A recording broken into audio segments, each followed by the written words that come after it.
लेकिन स्वर्ण कौन सा? बोला जो बेईमानी से कमाया होगा सोना होगा उसके अंदर।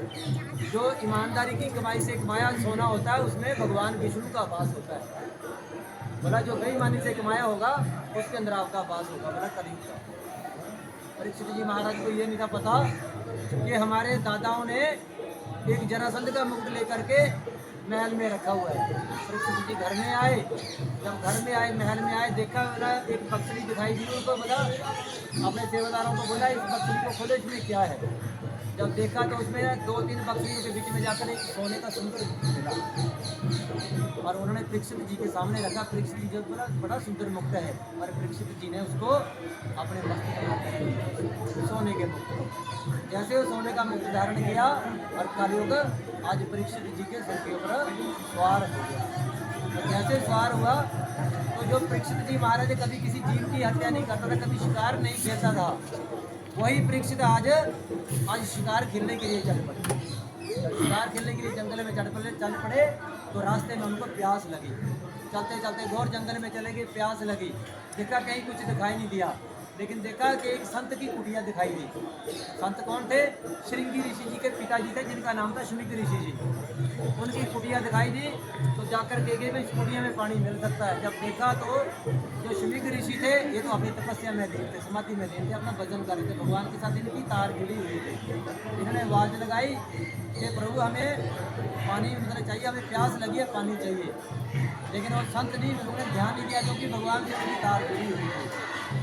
अब क्या हुआ, परीक्षित जी को गुस्सा आ गया कि मैं तो राजा हूँ और मेरे लिए भी कोई मैंने पानी पिलाएगा, राजा कोई पानी नहीं पिलाएगा तो किसको पानी पिलाएगा। परीक्षित जी को क्रोध आया, उसने बाण की नोक से मरा हुआ सांप उठाया और श्रृंगी ऋषि के गले में डाल दिया। वहाँ पर श्रृंगी ऋषि के कुछ शिष्य वहाँ पर खेल रहे थे, उनके जो चेले थे वो खेल रहे थे। उन्होंने जाकर के श्रृंगी ऋषि को बता दिया, श्रृंगी ऋषि कोशिकी नदी के किनारे तपस्या कर रहे थे, उनको जाकर के बता दिया कि किसी राजा ने आपके पिता के गले में मरा हुआ सर्प डाल दिया है। जैसे उनको बताया और श्रृंगी ऋषि ने कोशिकी नदी से जल लिया, अंजलि में जल लिया, मंत्रों से आवाहन किया। बोला कि लंबितम मर्यादम तक्षक समय है नहीं, बोले जिसने ये मर्यादा का उल्लंघन किया है आज से 7वें दिन उसको तक्षक डसेगा और उसकी मृत्यु हो जाएगी। और ऐसा श्राप दे दिया। और श्रृंगी ऋषि जी अपने पिता के पास आगे, बोला पिताजी आपके गले में मरा हुआ सर्प किसने डाला? बोला कोई बात नहीं, हमारे राजा ने डाला मरा हुआ सर्प, लेकिन राजा कुछ भी कर सकता। बोला राजा को कुछ बोलना नहीं है। बोला पिताजी मैंने तो उस राजा को श्राप दे दिया। बोला बेटा क्या श्राप दे दिया?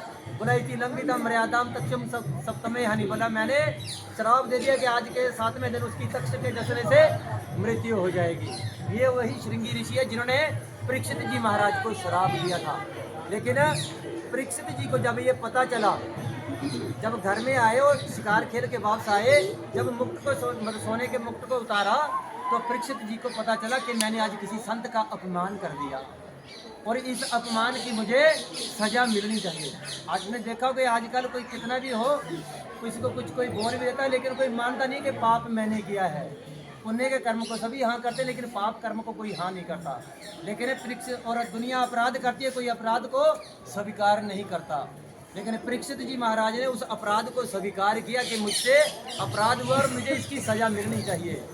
जैसे वो इसने उनके मन में ऐसा विचार आया, तभी श्रृंगी ऋषि ने बता दिया कि जाओ राजा को बता दो कि आपको श्रृंगी ऋषि जी ने श्राप दे दिया है, कुछ अपना उपाय ढूंढ लो।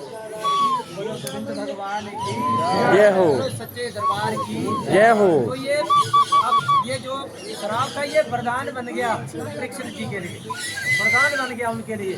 तो उन्हीं के कारण आज हम भागवत महाप्राण की कथा सुनते हैं। ये श्रृंगी ऋषि जी की देन है, इस कारण हम भागवत महाप्राण की कथा सुनते हैं। बोलो भागवत महाप्राण की जय हो।